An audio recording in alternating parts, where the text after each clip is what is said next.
Cabo Verde, 10 volcanic islands in the middle of the Atlantic. 600,000 people live on the islands, but over 1 million more live overseas.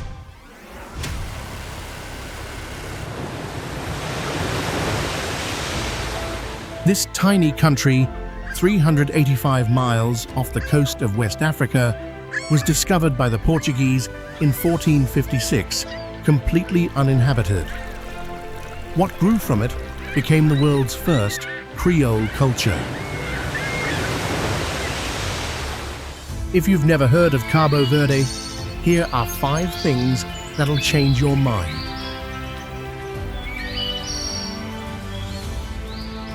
It's the 3rd biggest sea turtle nesting site on Earth, right after Oman and Florida. It's one of only 2 places in the entire Northern Hemisphere where humpback whales come to breed. A barefoot grandmother named Cesária Évora took Cape Verdean music all the way to the Grammys and got the whole genre onto the UNESCO Heritage List in 2019.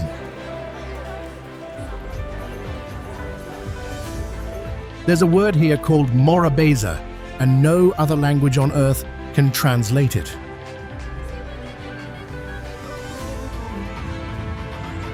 And there's a village that literally lives inside an active volcano, 9,281 feet high, still smoking. Let's start where every good story starts, with the land itself.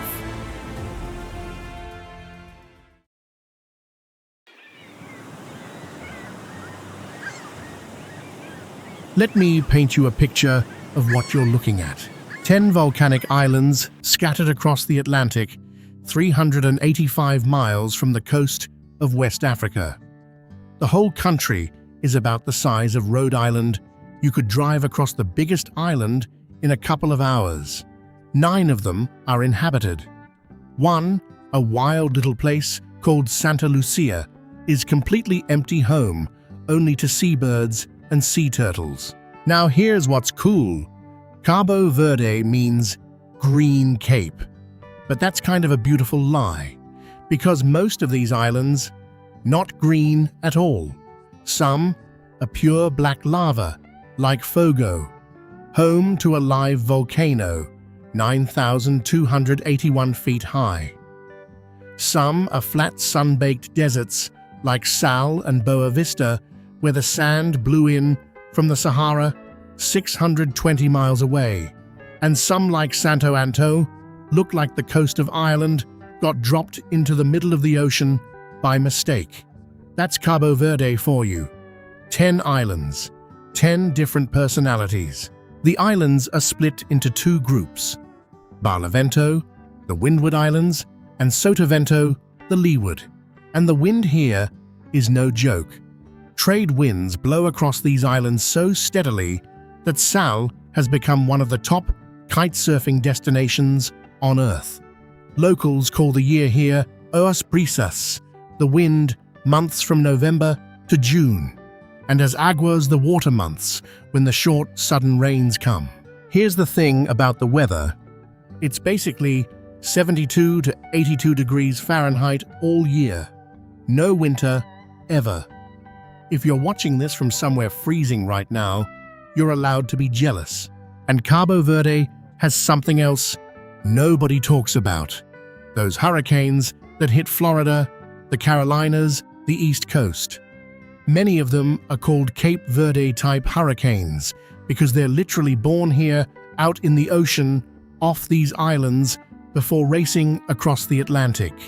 Hurricane Fred, in 2015, easternmost hurricane ever formed in Atlantic history, started right here. Every winter, the Harmattan wind blows Sahara dust across 620 miles of ocean and turns the sky orange for weeks. And when the dust settles and the sky clears, you can see the Milky Way with your naked eye. No filter, no telescope, just you, the deck of your hotel, and the entire galaxy. You know who else stopped here? Charles Darwin. In 1832, on the HMS Beagle, before Galapagos, before On the Origin of Species. He spent 21 days on Santiago Island. He wrote in his journal that Cabo Verde was the most interesting geological experience I had ever seen. That's the thing about Cabo Verde. Two worlds meet right here. Sahara meets Atlantic. Africa meets Europe. Desert meets ocean. And before we continue our wonderful journey to Cabo Verde, let me know what time it is, where you're watching, and which country you're in. Drop it in the comments below. Now sit back, relax, and let's enjoy this journey together.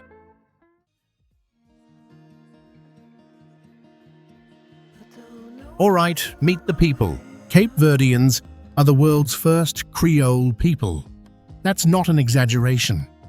When the Portuguese landed here in 1456, they found no one, just empty islands. So they started bringing enslaved people from West Africa to work the land. And over centuries, something new was born, a culture that was half African, half European, and completely its own. Today, 71% of the country is Creole, 28% African, 1% European. But here's the crazy thing about this country: 600,000 people live here, and over 1 million more live overseas. That means more Cape Verdeans live in Boston than in Pryor, more in New Bedford, Massachusetts than on the second biggest island. If you're from Rhode Island or Providence, chances are you've bumped into a Cape Verdean at the grocery store and didn't know it. That's why saudade is the most important word here. It's Creole, the local language, one of the oldest Portuguese-based Creoles in the world. And it means homesickness, but not the kind you feel after a weekend away. It's the deep, aching kind, the one that never fully goes away. Every Cape Verdean song ever written is about it. By the way, if you ever go learn 2 phrases, Modi, that's how are you in Creole, and Tudo bem, everything's good. Those 2 will open doors here, trust me. And there's another word, morabeza. You can't translate it into English. Not really. It's warmth. It's welcome. It's you walked into my house, so now you're family. When people say Cape Verde has the friendliest people on earth, this is what they mean. Oh, and here's a fun fact. In 2007, Cape Verde became one of only 2 African countries ever graduated out of the UN's list of least developed countries. The other one, Botswana. And in 2026, just this year, this tiny nation of 600,000 people became the smallest country ever to make the World Cup. They played Argentina at MetLife Stadium in New Jersey. They lost 3-2 in extra time. But you should have heard Pryor that night. The whole city on the streets.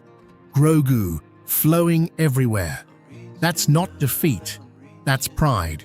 600,000 people, punching above their weight, every single time. You've made it through the first part of our journey.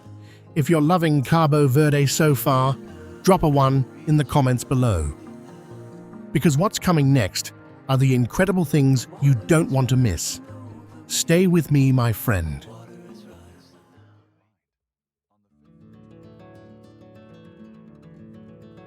Okay, next stop, let's tour the islands. 10 of them, all different. In the south, you've got Santiago, the capital Pryor. This is the biggest, oldest, most African island home to Cidade Velha, the first European settlement in the tropics. Nearby is Fogo, literally means fire, the volcano island. Then Mayo, tiny and quiet, and Brava, the flower island. Fun fact, most Cape Verdeans in Massachusetts trace back to Brava.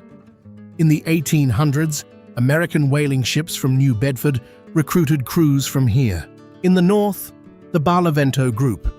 São Vicente home of Mindelo, the cultural capital where Cesária Évora was born. Santo Antão, the trekking paradise. So Nicolau quiet and mountainous. Sal, the resort island. Boa Vista, home of turtles and dunes. And little Santa Lucia, completely wild, no humans. 10 islands, 10 personalities. You could fly between any two of them in 30 minutes and feel like you landed in a completely different country.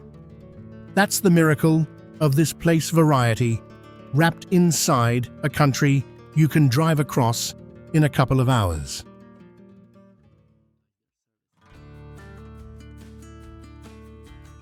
Now meet the real superstars of Cabo Verde.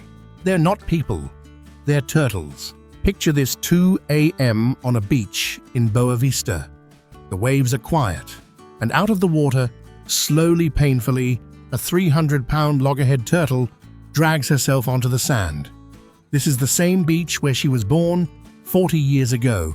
She traveled thousands of miles across the Atlantic to be here tonight. Cabo Verde is the third biggest sea turtle nesting site on Earth, right behind Oman and the state of Florida. Every summer, over 40,000 turtles show up. 70% of them come to just one island, Boa Vista, to one beach called Évora. 11 miles of empty sand. Here's how the biology works. A female turtle nests 3 to 5 times a season. Each nest holds about 120 eggs. 60 days later, the babies hatch, always at night, and follow the moonlight on the water to the sea. City lights confuse them, and they crawl inland and die. But here's the wild part. The temperature of the sand determines whether the hatchlings are male or female. Warmer sand, more females. Climate change is quietly tipping this balance. And now the part I love. 30 years ago, this whole population was nearly wiped out by poaching.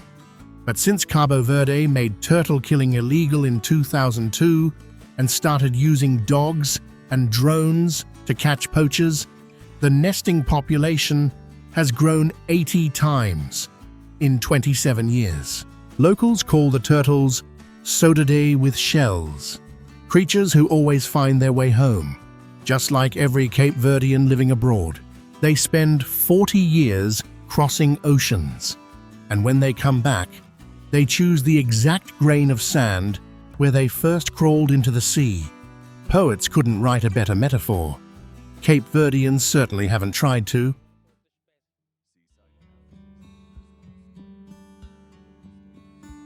Let me tell you about the woman who put this country on the map, Cesária Évora, born 1941 in Mindelo. Poor. She started singing in bars at 16, for fishermen, for sailors passing through. She had one gift, her voice, and one habit: she always performed barefoot. Not for show, she just didn't like shoes. She sang for decades. She was famous in Mindelo, nowhere else. She almost quit. The money wasn't enough to raise her kids.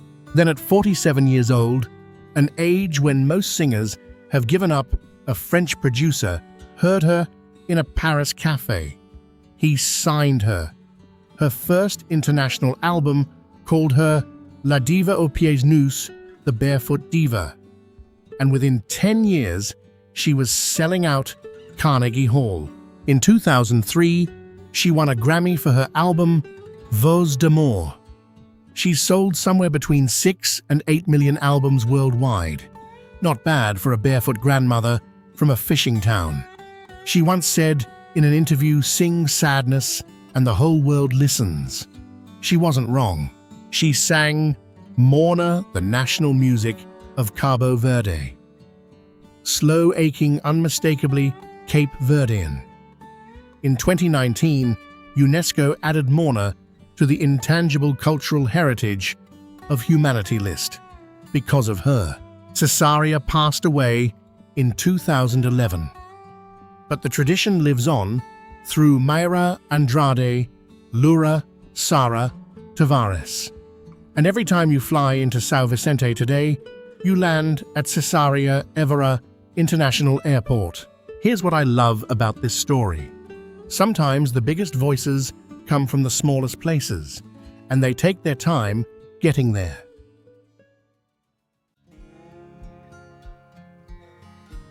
Speaking of home, let's talk food. The national dish of Cabo Verde is called cachupa. It's a slow-cooked stew, 3 to 5 hours simmering, made from dried corn beans, vegetables, and either meat or fish. There are 2 versions. Cachupa rica, the rich version, with pork, beef, sausage, chicken, and cachupa pobre, the poor version, with just fish. The name of your stew tells everyone how your week is going. Pro tip order, cachupa refogada for breakfast. It's yesterday's cachupa reheated in a pan, with a fried egg cracked over the top. Life-changing. Here's what makes it special. Cachupa was invented by enslaved people. They had corn, they had beans, they had time, and they turned scraps into a masterpiece.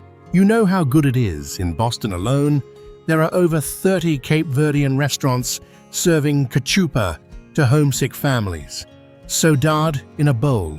Wash it down with Grogue, the local sugarcane rum, or Pontche Grogue mixed with sweetened condensed milk. That one's a trap. You'll drink 3 and then you'll dance.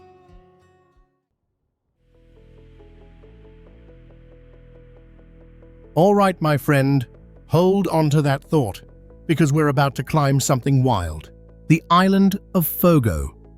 Fogo means fire in Portuguese, because right in the middle of it stands a live volcano, Pico do Fogo, 9,281 feet high. That's taller than Mount St. Helens, and it's still active. The last eruption was 2015. It went on for 8 weeks and buried entire villages under lava. And here's what nobody talks about. There's a village that lives inside the crater. It's called Chá das Caldeiras. About 1,000 people at 5,577 feet altitude. They farm on volcanic ash. They grow coffee, some of the finest in the world.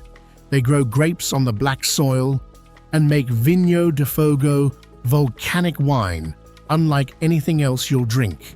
In November 2014, the volcano started erupting. Lava swallowed 30% of the homes in the village. The government evacuated everyone. They said the village was gone. And then a strange thing happened. The people came back. They walked past the still warm lava fields. They found their old streets buried under 40 feet of black stone. And they started rebuilding. Same spot, same crater, same volcano that had just eaten their houses. I asked a woman there why she came back. She said, and I'll never forget this, she said, "The volcano is my mother. She just gets angry sometimes." She was 70 years old. She'd raised 5 kids in that crater. Her husband was buried on the volcano's slope. Where else was she supposed to go? That's the thing about Cape Verdeans. They know something the rest of the world seems to have forgotten. Home isn't a place that's always safe. Home is the place you always come back to, even if it's on fire. Let's get off the volcano and step into history. Cidade, Velha Old City sits on the southern coast of Santiago Island, and this place matters big time. When the Portuguese founded it in 1462, it became the first European settlement anywhere in the tropics. That's 30 years before Columbus reached the Americas. Columbus himself stopped here. So did Vasco da Gama. So did, sadly, hundreds of slave ships. Cidade Velha was the main transit point for enslaved Africans headed to the plantations of Virginia, South Carolina, and Brazil. If your family history includes the Atlantic slave trade, chances are your ancestors passed through here. Today, it's a UNESCO World Heritage Site. You can walk up to the Fortaleza Real de São Felipe, built in 1587, to fight off pirates like Francis Drake, and stand on the walls looking out over the ocean.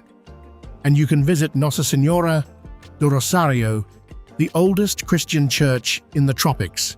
Stones 5 centuries old, still standing, still remembering. Beautiful, heavy, both at once. Okay, here's a place that shouldn't exist. On the island of Sal, which means salt, there's a place called Salinas de Pedra de Lume. It's the crater of an extinct volcano, below sea level, filled with water. And that water is pink. I'm not making this up. Iron and mineral deposits have turned the water into a shade of blush pink that looks straight out of a fantasy movie. The salt content is so high, even higher than the Dead Sea, that you can lie back and float without moving a muscle. Salt was mined here for centuries. In the 1800s, they exported it to Brazil and Europe. There's still an old mining railroad running through the crater floor. Today, it's mostly a spa and a photo spot. Where else in the world can you float inside a volcano? Now here's something wild you probably didn't know. Right in the middle of Boa Vista, an island 620 miles from Africa, there's an actual desert, real shifting white sand dunes. It's called the Viana Desert. Locals call it the Sahara of the Atlantic, because that's exactly what it is. All of that sand blown here, across 620 miles of open ocean from the Sahara Desert itself. The trade winds pick it up in West Africa and drop it right here, inch by inch, over thousands of years. You can take a 4x4 out at sunset. That's when the dunes turn orange, then red, then purple, and 15 minutes later, you can be on Santa Monica Beach, 11 miles of empty white sand and turquoise water. And offshore is Cabo Santa Maria, a Spanish freighter that ran aground in 1968. 3 planets, 1 island.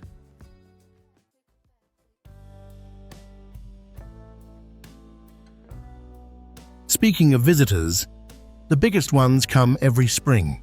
Cabo Verde is one of only 2 places in the entire northern hemisphere where humpback whales come to breed. The other one is the Caribbean. That's it.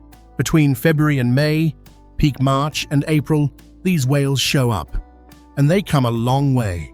Some of them swim from Greenland, some from Nova Scotia, some from the coast of Canada, over 3,700 miles of ocean. Because they need warm, shallow water to give birth. And Cabo Verde has some of the best. We're talking animals 50 to 56 feet long, weighing 88,000 pounds, bigger than a school bus. And when they breach, when they throw their whole body out of the ocean and slam back down, you can feel it through your boat. The sound is like a cannon. The wave rolls under the deck. Everyone on board stops breathing at the same time. The males sing to attract mates. Songs that last 30 minutes. Songs no scientist has ever fully decoded. If you've done whale watching off Cape Cod, these are the same whales, just at their vacation home.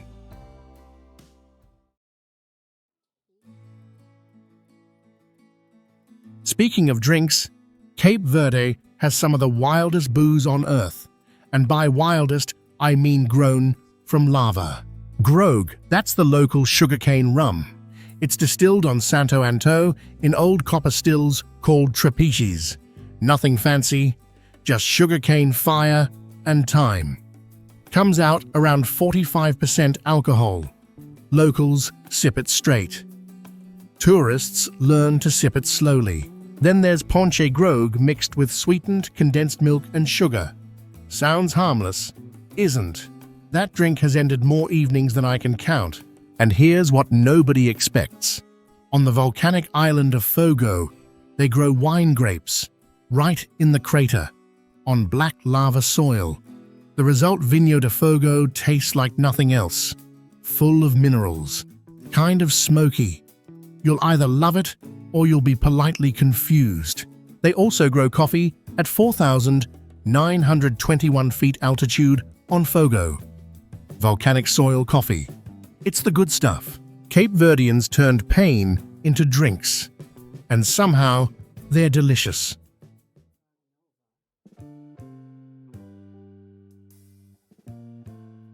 If you love hiking, save this one. Santo Antão is the northwestern island, and it's the reason serious trekkers come to Cape Verde.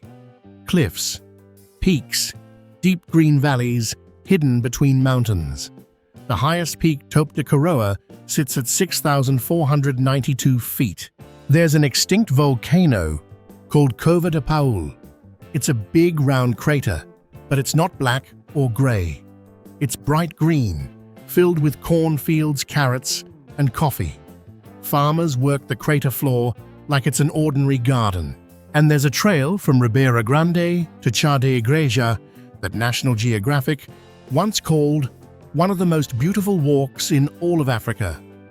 You pass through coffee groves and grape terraces built into the cliffs. No cars, just footpaths and the occasional donkey. You get there by taking a 1-hour ferry from Mindelo. That's it. No airport, no resorts, just an island that never went modern. Sometimes that's exactly what you need.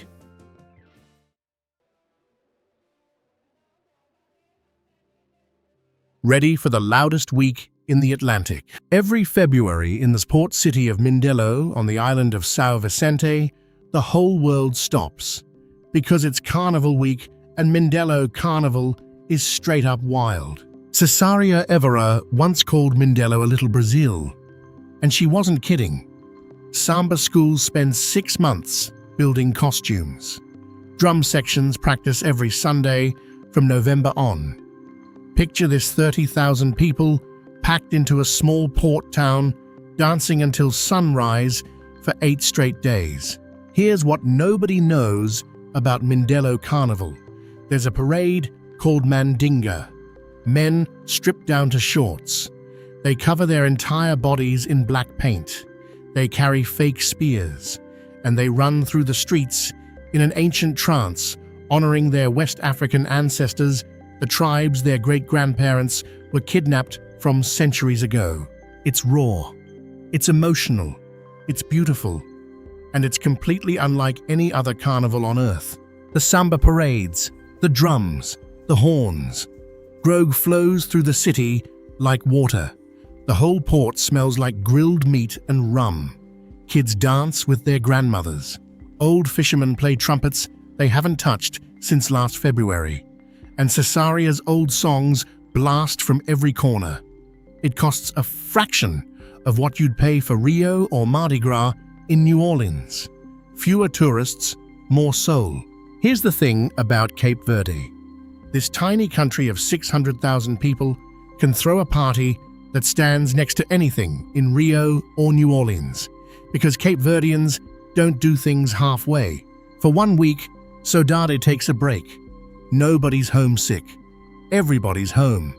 That's what a good party does in Cape Verde. It heals something old. That's Morabeza. That's Cape Verde.